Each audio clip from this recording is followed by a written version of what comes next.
Rusty Peterson. I'm with a company called Align Agro. My wife and I actually started it back in 2018, and I'm also the co-founder of SN Atlas, which is a biotech solution company. We focus on everything biotechnology, agriculture, and standard operating procedures prior to everything that you just had the opportunity to hear from Gene Lotus about. First of all, thank you for having me. You guys have been awesome so far. I love the culture and I love the people here. So thank you for the warm welcome. And I will try to get through this as seamlessly as possible. So from 2018 to 2020, I was deeply involved with the cannabinoid production side of things, cannabigerol, cannabidiol, the different minor terpenes, as well as extraction, and of course, retail.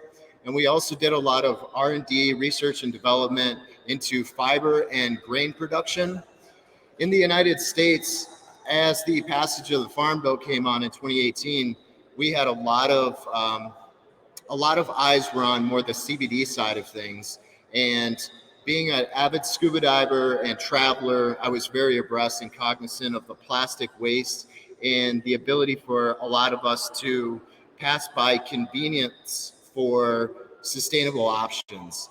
And one of the things that drove me to look into fiber and into grain was, of course, the plastics and the multiple end-use applications, just like Gene had talked about with the hempcrete building and all of the different applications that I'll get into here shortly. But prior to that, we did a lot of planting. I grew 14 acres of cannabinoids. I was fortunate enough to get into good genetics with that by way of iHempX, which you will hear from Mike Liago on Saturday. And some of his varietals that we got was cannabidiol and cannabigerol. We planted those. We were involved with the saturation of the market, but we were very fortunate in that we also planted for fiber and for grain. So in 2019, I actually headed up, and I'm not a farmer. I grew up on a farm, 22 head of cattle. We do wheat and hay, alfalfa, but that's not my primary purpose. But I became a farmer when I realized that nobody was growing fiber and nobody was growing grain in the state of Michigan or really anywhere around me in the United States. It was really hard to reach out to and go to farms, operations that were growing. So I took it upon myself to do just that and to figure that out. So in 2019, we grew 12 different varietals from Canada, Ukraine, Poland, a few from France, and then we also got into a few kind of domestically landrace strains that were propagated. By 2020, we actually took a lot of those procedures that we had done and expounded on them. We created larger plots. We created more plots that were more robust throughout the state of Michigan. And by way of my network and colleagues, I was able to get out to Montana, Kentucky, and throughout the United States to see how it was growing in different regions. We focused on 6 different varietals that we grew, and we also contracted with other farms, and we planted ourselves. We went through agronomy support. We have some really awesome networking connections with agronomists in the space. Luckily, one of those individuals is right in Michigan that we had a lot of work with. We did a lot of soil testing, jumping into the organic matter, and also looking at nitrogen and phosphorus and how those play a role in the mycorrhizal and fungal bodies that it's actually growing in the substrate. And of course, how that's going to dictate for the future of the plant, as well as post crops like corn, wheat, and soybean being planted afterwards. So again, as you guys have already seen, there's the big distinction between the plant itself when it's being grown for industrial hemp, of course, is the difference between the bast and the hurd. So it's important to note that the bast is going to be that outer portion of the plant. So the ones that are stripping off, that is considered the bast. And the inner portion is going to be that woody core, which is considered the hurd. So these are both the same, just one is wet off of the field and the other is dry. So hurd applications, again, not to go too much into detail or depth, but as Jean was it's nice that I'm going after her because she kind of gave you guys a good fundamental of what these things can go into.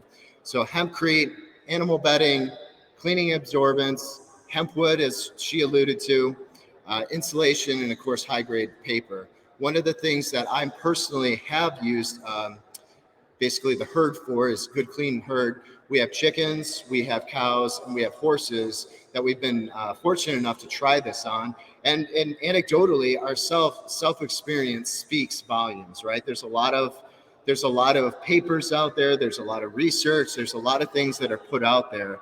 And without me firsthand being able to experience those things, I don't believe it until I see it. So I'm a very visual guy. I'm a very hands-on guy. So this has been an awesome experience for me to actually do this and grow it.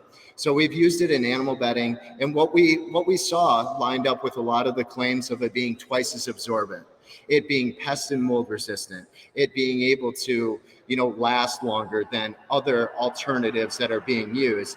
And ultimately it's a sustainable as opposed to pine shavings, which are coming from forest and deforestation and things of that nature. So it has a nice, good feel to it.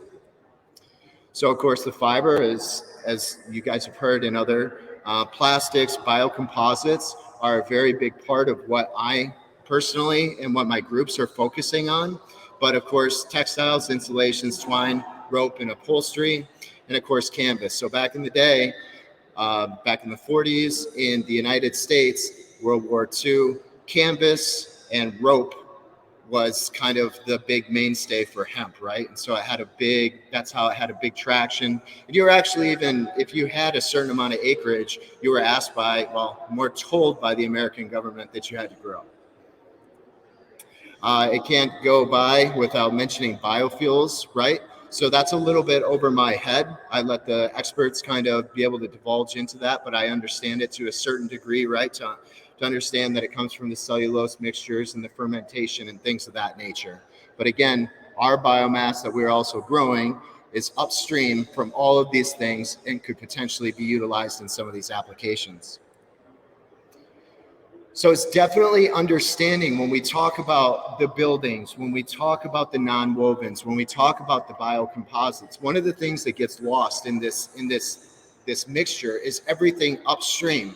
What's upstream? Upstream is the genetics. Upstream is the farming, the operating procedures, the planting, the harvesting, and of course the storage and the retting and the reaping of the biomass as well. So if we want to get to all the really cool things that everybody gets drawn to hemp about, we ultimately have to worry about the first end to get to that biomass that's going to make those cool buildings, it's going to make those composites, and that is ultimately going to speak to the sustainability initiatives that we all are hoping for.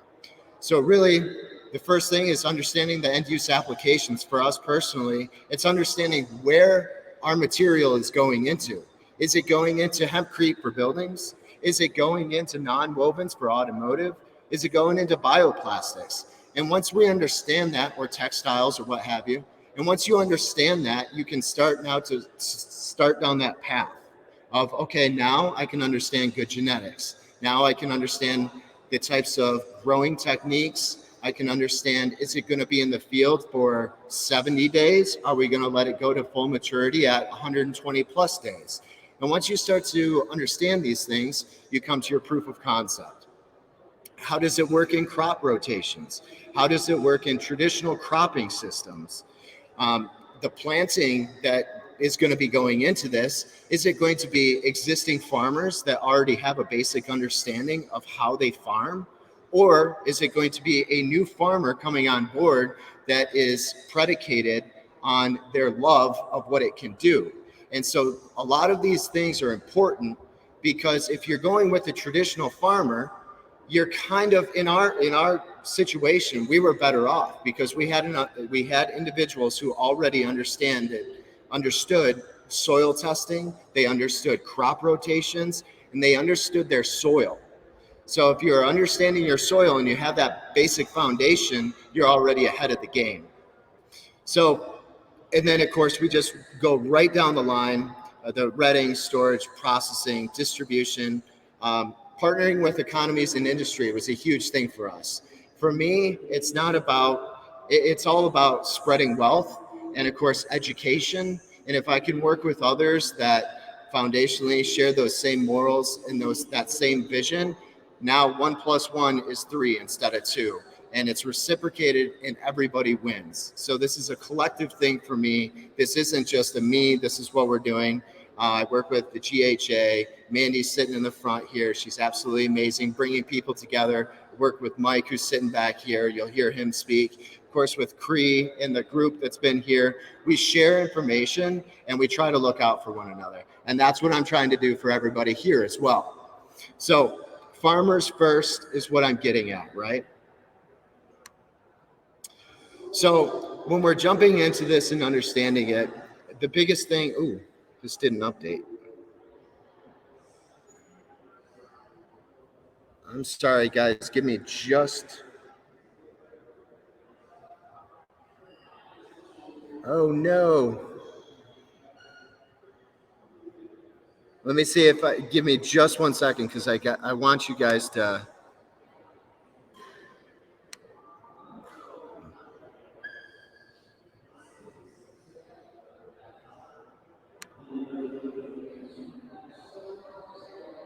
Okay, awesome. Justin might not hate me.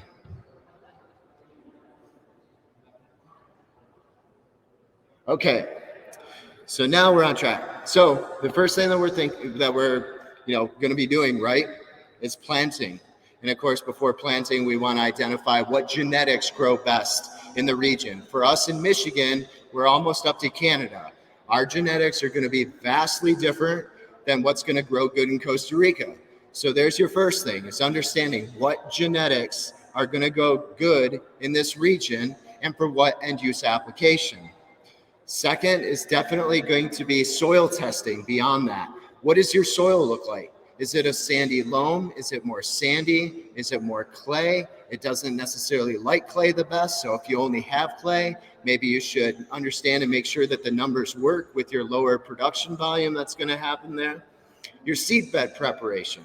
It's important to have as little burn down, is what we call it, as possible, and to plant soon enough in a 1/2 inch to 3/4 inch in sandy loam. And that's what it is. That's what we plant in typically in Michigan, but it's pretty well accepted that 1/2 inch to 3/4 inch at most is pretty common across growing regions. So there's a drill, which is this right here. This is what we consider a drill. It's a seed drill.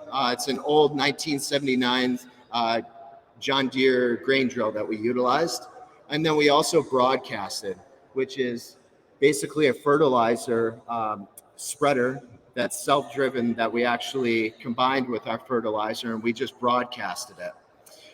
With the grain drilling, it was at a 7.5 inch row spacing, but we did double passes. So we planted, and then we turned around and we came back offset to get to about a 3 inch spacing. And that gave us a really good planting density as they come together to give you good, tall plants that are going to amount to a better biomass yield. So we're looking at about 850,000 to 1.1 million seeds per acre is our targeted, for us personally, for our biomass tonnage that we want, that we're shooting for, and planting immediately after the prep so that you get good emergence and so that you create that canopy that is going to outcompete weeds, right? So what's really, really important, one of the biggest things that we learned this year and last year was the seed to soil contact. And what I mean by seed to soil contact is if you just throw the seeds out there, you don't have good paction on the seed. And you need good paction on the seed.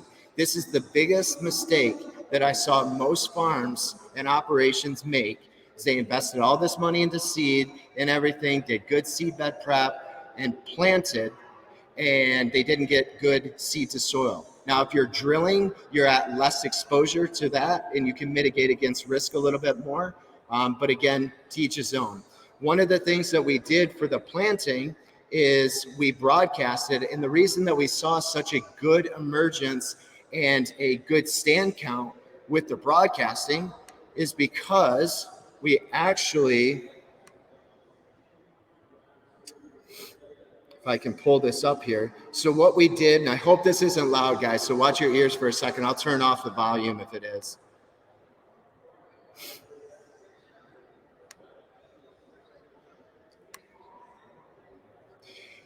So we broadcasted it, and afterwards we came over the seed and we actually cultipacked it.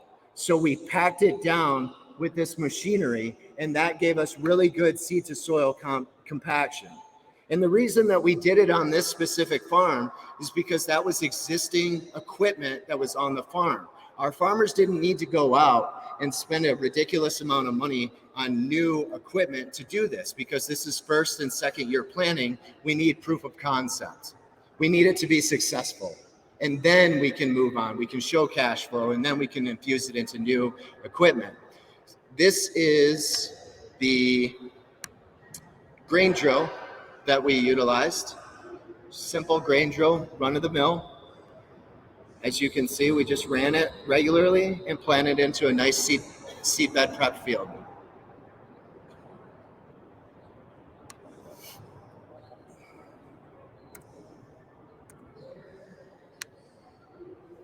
So after 7 days of growth, this is what we saw.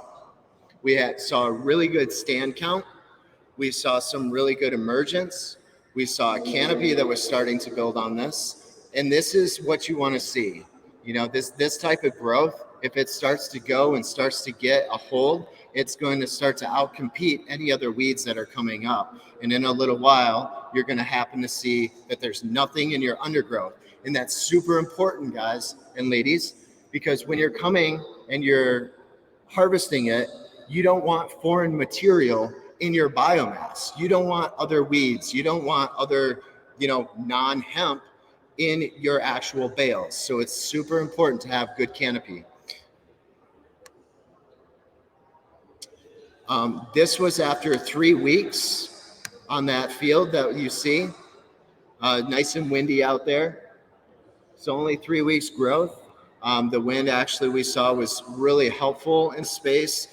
The plant has a high turgidity, which allows it not to snap in high winds. It also allows it to snap back quickly if it does happen to get pushed to that brink. It has a strong xylem and a phloem system, which really speaks to its strength and ability to recoup. And even if it does snap, we actually saw plants in the field that did snap, and then you'll actually see it repair itself and it'll come right back up.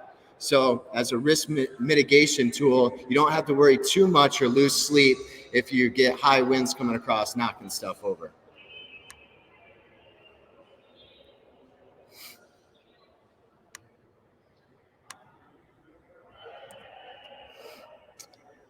This was at 7 weeks in that same field.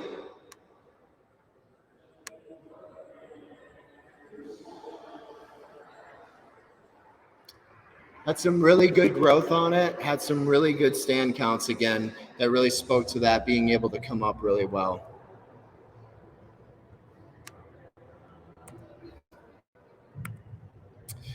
So when we talk about the weed mitigation, you can see here, this is specifically so that you guys can see the flooring that's underneath the plant. Do you guys see, you probably see fan leaves that are sitting there that are withering away, but you don't see any growth at all. In fact, it's really cool to be able to walk through a field like this and to see the only thing that is standing in your field is hemp.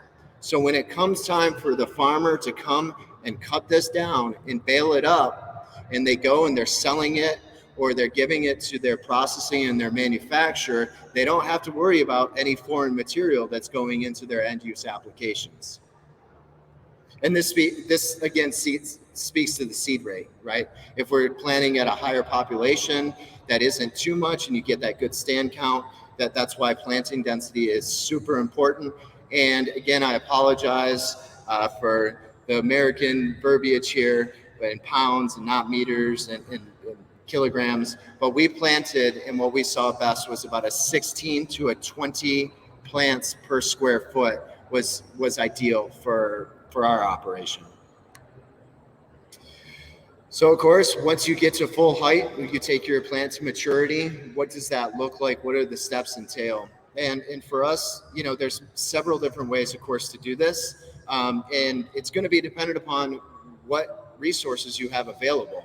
In Montana, on the west side of the United States, they had some big old equipment that was already there, and there was existing equipment that people were utilizing. Whereas us personally in Michigan, the farms that we had coming on board, we had to utilize what we call a discbine, and we removed the flail head, and also sickle bar mowers, which sickle bar mowers are around pretty much everywhere. So you're pretty good if you can find those pretty easily in our area. And so with our grow, we went to 120 days of growth.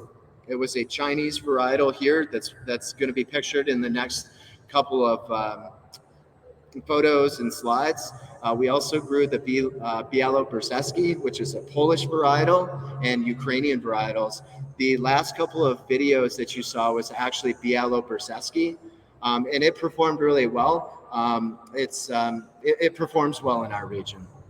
And so after we sickle bar mow it, we windrow it, and then we tethered it, and we flipped it over again so that it gets a good amount of natural microbial breakdown, which is referred to as redding in the field. And that allows it to get to a moisture content that's ideal for storage and for baling. So we have a little bit higher moisture and humidity in Michigan. So it's ideal, or at least I hear it's ideal, to get to 10% to 12% in field. We were at about 12 to 14% dryness, and that's at the time that we ended up baling it. We did utilize a New Holland baler, and one of the things that we utilized was visual representation of what the dried material looks like, and then of course grabbing the material and seeing how pliable it was. And if the fiber is just shredding off of it sitting in the field, you've probably let it rot too long. So this here is a discbine, a John Deere discbine that we used, and we took the flail head off of it. It was not ideal whatsoever, but it did the job. You can see that it's catching there on the right side, which again isn't necessarily ideal. We mowed it down, and then this farmer actually had to come back by and utilize almost 2 passes to tether it into windrows, which again, when we're talking about scalability, the more times that you have to go out into the field, the more that you're losing money, and the more that the farmer's having to pay for gas and their labor and their resources. So it's not necessarily ideal. However, it did take it down, and that's what we had at the time.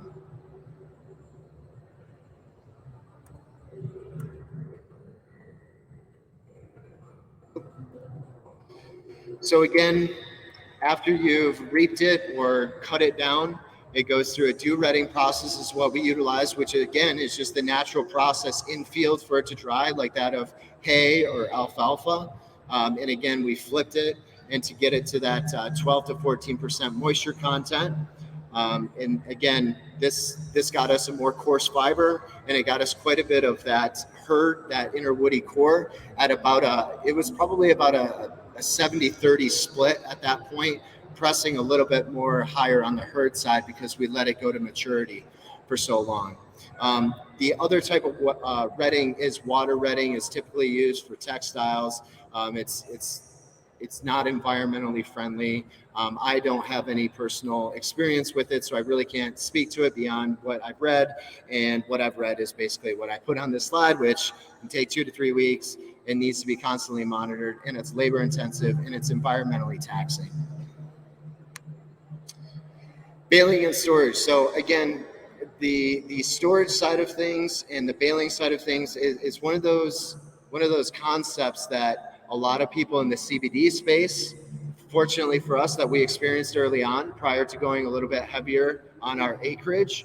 And people don't understand the amount of storage that is going to be needed potentially for their bales, whether it's wrapped bales and holding it at a decent moisture so that it can then go into that processing and that manufacturing. What we're finding is a lot of the end use applications that we're talking about, they have material specs that are not going to be met by baling your biomass and leaving it out into the field so that it can be have access to the elements and break down more, have a higher moisture content in it, and potentially pick up some molds and things like that. So we want to make sure that that's in mind, that we can store it so it's between 7 and 10%, and potentially even below that for a lot of applications, actually. So myself and the operation that I'm doing with S&Atlas, it's a biotech company. We are kind of full circle. We are vertically integrated as far as the farming, genetics, all the way to raw material specifications for our clients and our customers by way of a couple of partners and board members that we have. So farming, processing, we have the contracts and the clients. And of course, we're always doing research and development. We've recently been able to work with a company, and potentially work with a company, I should say, that's working on genome sequencing for different varietals to understand what varietals and what characteristics that we can potentially combine for the Midwest region and other regions in the North. So we're looking at four main things specifically for our operation. And that is going to be, number one, the strength component and the value add of it. And of course, as you guys know, hemp is one of the world's strongest fibers, natural fibers. Two, we're looking at the lightweighting capabilities. That's one of the biggest things, just as a few people have already mentioned. You know, when we're talking about EVs, electronic vehicles, when we're talking about RVs, when we're talking about boats, when we're talking about fans and windmills and electric, if we can take and make that lighter, it is going to not only take less material, it's going to lightweight the material, which then in turn will transition to less fuel costs, less energy costs of that product that's having to be utilized, right? So electronic vehicles being lighter, you're going to utilize less energy to propel them. Number three, the sustainability components of it. As you guys, I'm sure, are aware of the sustainability. It was a breath of fresh air to get off the plane in Costa Rica and see plastered all over in immigration the initiatives and what Costa Rica seems to be doing. I don't know a whole bunch of that, but if that's the first thing that I see when I get off the plane, I would have to imagine that there's a pretty strong initiative towards that. And then, of course, how it works into traditional row cropping systems. So in the soil remediation, and of course, what are you planting post hemp? And what we've seen anecdotally, actually, is we've actually seen some of that soil substrate go up in organic manner. We've seen that soil substrate go up and have a higher affinity for the nutrients to be utilized in the CEC system, which if you know anything about soil and a higher organic matter, that's probably going to lead to a higher crop outcome for whatever's being planted in that soil in the upcoming season. So these are all things that are combined. If you can meet the price of, you know, the biomass, if you can speak to the sustainability aspects of it, if you can work it into a traditional row cropping system, and of course put it into sustainable end use applications, then we're golden and we're good to go. So again, some of the things that we've focused on is distributing materials for manufacturers of multiple applications. A lot of the individuals in the higher ups, whether it's in the automotive industry, whether it's in, again, recreational vehicles, trailering systems, and things like that, the biggest thing that they come back to is you guys are providing a solution to be disruptive with material sciences, right? So if we're now providing them with raw materials from a sustainably grown plant, they can now meet initiatives that they have, and we can start moving the needle on moving a percentage of potentially toxic material out of the ever-producing streams that are existing as they are. So Costa Rica, I think, would be ideal to be able to start hemp farming and all over. Obviously, it's already being shown that it works well, it grows well here with Dano and with Cree and everything that they're doing. But I think that a replication of some of the systems that we've dealt with in the United States and of course across the pond over in Europe and things like that on a smaller scale to build something foundationally here would absolutely thrive and do very well. In fact, I almost think that the unique position that Costa Rica is in here would probably be even a better starting point as kind of a case use study. So again, these are some of the raw materials from processing that either by way of our partners, our friends, our colleagues, these 6 that are shown up at the top, these are actually the different that we've already put into the hands of our material guys and their innovators, and they've proof of concepted out, they put it into end use applications, they've placed talc, they've replaced calcium carbonate, they've replaced fiberglass in certain components, or they've added it to existing products that they're already making, whether it's composites, non-wovens, and or animal bedding, right? And they've proved it out, and they've actually put it through their existing channels and tested it out to understand, okay, is this really going to be a viable product that can pivot into our supply chain? And it's a resounding thumbs up. They've been waiting for this for the last, ever since the Farm Bill passed in 2018. And so I feel kind of bad when I have to go back to them saying just a little bit longer. But anybody that's been in the hemp space knows that just a little bit longer is kind of commonplace. So again, just pointing out the hurd there on the left side, the bast fiber in the middle, and the combination of the two is actually another end use application going into certain plastics and things like that that's working. So the hurd and the bast fiber together, not even having to separate the plant, just milling it down and screening it down, has a ton of applications to it as well. Our target markets, again, are plastics, composites, and non-wovens. With the plastics, what we've seen, the highest kind of value that we've seen as of today that can be utilized in the market is a 20 to 40% hemp blend into the plastics. It tends to turn it or discolor it a little bit brown, which I actually like the look of, but of course some A-grade materials and things like that and higher commodity level consumers aren't necessarily going to be wanting to go gangbusters over that. This composite here that's in the middle, again, think about the food trucks and the trailers that are out here. The existing material that is in those could easily be transferred to a hemp blend, and you would lightweight those trailers, and you would also add some structural add to those trailers, and you're now helping with a more sustainable alternative, and you're also going to help those guys out there on their gas that they're having to utilize to pull that around. And then of course the non-wovens here on the right side, it's kind of hard to see kind of the texture in there, but I think that you guys understand if you open up the trunk of a car, that woven or non-woven lining that's in there, think of that, right? Sound dampening materials, trunk liners, headliners, insulation, substrates for growing, vegetative. These are all things that it can go into. In fact, once you start going down what these can go into, you kind of have to reel yourself back and say, I need to just focus on a few things, because you can literally get excited about the 25,000 plus, 40,000 plus uses that's touted in the industry.